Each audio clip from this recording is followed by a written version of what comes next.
Friends, Kerma परिवार में आप सभी का बहुत बहुत स्वागत है। आपका अपना चैनल जो रखे आपका ख्याल, केरमा परिवार रखे आपका ख्याल, दे खुशी अपार। क्यों हेल्थ से संबंधित जानकारियां हम यहाँ पाते हैं और इसको इम्प्लीमेंट करते हैं जो हमारे हेल्दी लाइफ के लिए जरूरी है। इसी क्रम में आज हम एक बहुत ही इंपॉर्टेंट टॉपिक पर डिस्कशन हम लोग करेंगे और वह है मल्टीग्रेन आटा।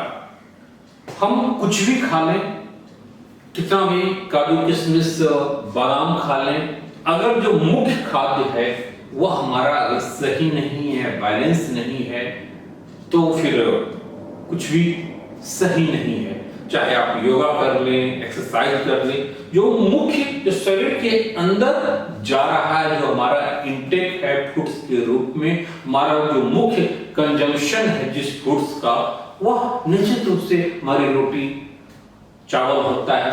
और उसमें मुख्य रूप से रोटी पर हमें ज्यादा फोकस करना चाहिए कंपेयर टू चावल। चावल फैटी होता है, वसा ज्यादा होता है इसमें। तो जो रोटी जो हमारा मुख्य खाद्य होते है, उसमें भी केवल व्हीट का, केवल गेहूं का आटा न हो, उसमें अन्य बहुत सारे जो मिलेट्स हैं, जो अन्य ग्रेन्स हैं, साथ ही मिलेट्स हैं। मिलेट्स यानी मोटा अनाज जिसे हम श्री अन्न की उपाधि हम भारत ने दिया है। और इस मिलेट्स को 2023 को मिलेट्स वर्ष के रूप में यूनाइटेड नेशन के द्वारा पूरे वर्ल्ड में मनाया जा रहा है। अभी मार्च में अभी इसका सम्मेलन भारत में हुआ है, जिसमें 100 से ऊपर देशों के विदेश मंत्री आदि यहाँ पर आए हैं दिल्ली में। तो इसके इंपॉर्टेंस को दिखाता है कि मिलेट्स जो है हमारे लिए कितना महत्वपूर्ण है। मल्टीग्रेन, चूंकि गेहूं में सारी चीजें एक साथ नहीं होती है, गेहूं के साथ चना भी हमारे रोटी में या हमारे आटा में होना चाहिए, जौ भी होना चाहिए, मक्का भी जरूरी है, ज्वार जरूरी है, बाजरा जरूरी है, रागी जरूरी है, और अगर हो सके तो सोया और मूंग को भी डाला जा सकता है। तो हम लोग तेजी से देखेंगे, सबका अपना अपना अलग महत्व है। जो मोटे अनाज हैं, मिलेट्स हैं, इसमें मिनरल्स की मात्रा ज्यादा होती है। इसकी जो खेती होती है उसमें एक बहुत ही इंपॉर्टेंट बात है कि गेहूं की तरह इसमें पेस्टिसाइड नहीं डाला जाता है। पेस्टिसाइड या फर्टिलाइजर्स, केमिकल्स वगैरह की रिक्वायरमेंट नहीं होती है, कम पानी में हो जाता है, सूखे में भी हो जाता है। तो इस कारण से जो पत्थर, पहाड़, सूखे आदि जो संघर्ष के इकोसिस्टम में डेवलप होता है, उसमें कहीं न कहीं औषधीय गुण ज्यादा आ जाती है। और इस सारे मिलेट्स में, मोटे अनाज में मिनरल्स की मात्रा ज्यादा अच्छी होती है। इसमें आयरन होता है, पोटेशियम, कैल्शियम होता है। जैसे रागी की बात कर लें, जिसको मड़ुआ बोलते हैं, तो उसमें आयरन की अच्छी मात्रा होती है।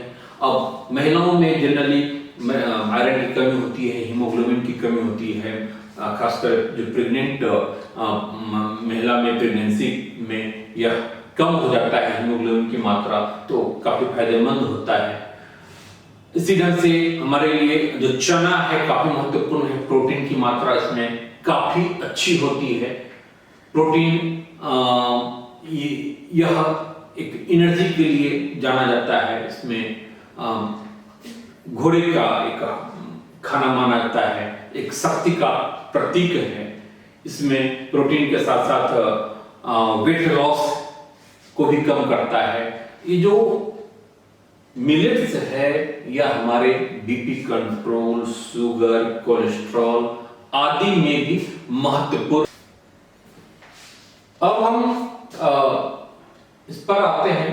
यह लिस्ट है कि किस मात्रा में हमारा जो मल्टीग्रेन हो या फिर जो मल्टीग्रेन का आटा हो, उसमें हम क्या क्या मिलाएं और किस मात्रा में हो।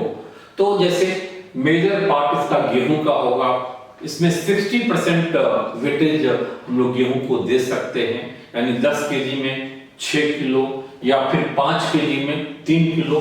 तो यहाँ पर हमने 5 केजी का बनाया है। अगर 5 केजी का अगर पैकेट आटा अगर चाहिए उसका मिक्सचर, तो इसमें 3 केजी हम गेहूं लेंगे, चना 400 ग्राम लेंगे, जौ 400 ग्राम, मक्का 400 ग्राम। इस सब में क्या होता है, चना में प्रोटीन काफी अच्छी मात्रा में होती है, मक्का हमारे न्यूरॉन्स के लिए, ब्रेन्स के लिए काफी महत्वपूर्ण होता है, जौ काफी महत्वपूर्ण है, ज्वार, बाजरा, रागी है, इसको 200 ग्राम लिया जा सकता है।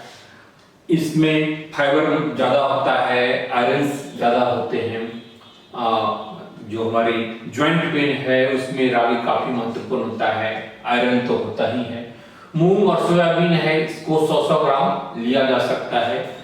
मूंग और सोयाबीन में प्रोटीन की काफी अच्छी मात्रा होती है। हालांकि थायराइड की प्रॉब्लम में इसको अवॉइड करना चाहिए।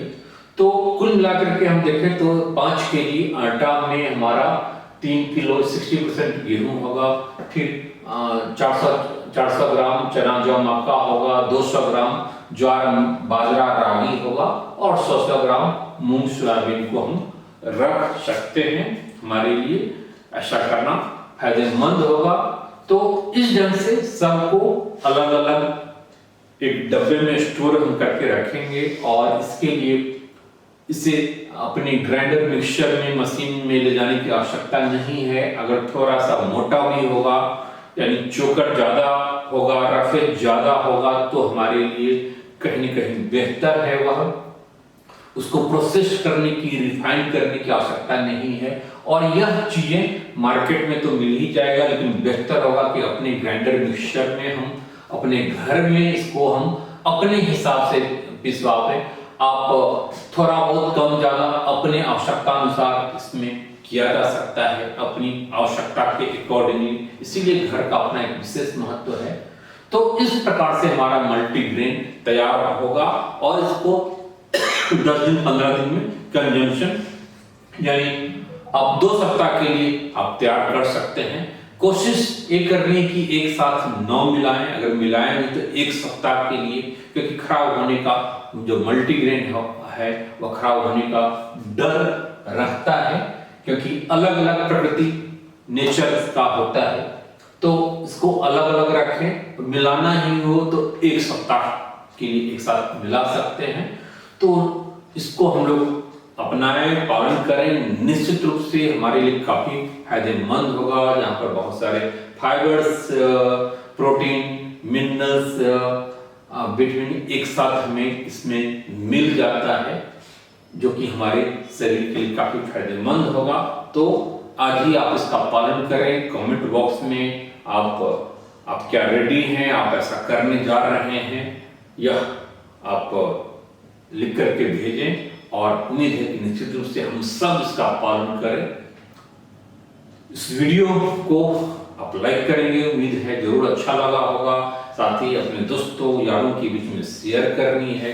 इस चैनल को जो केरमा परिवार है, आपका अपना चैनल, इसको सब्सक्राइब करना जरूर है, ताकि हेल्थ से रिलेटेड जो भी वीडियोज बने आपके पास यह पहुंचता रहे प्रामाणिक रूप से। तो ऑल द बेस्ट, फिर हम लोग मिलते हैं, तब तक के लिए बाय, टेक केयर।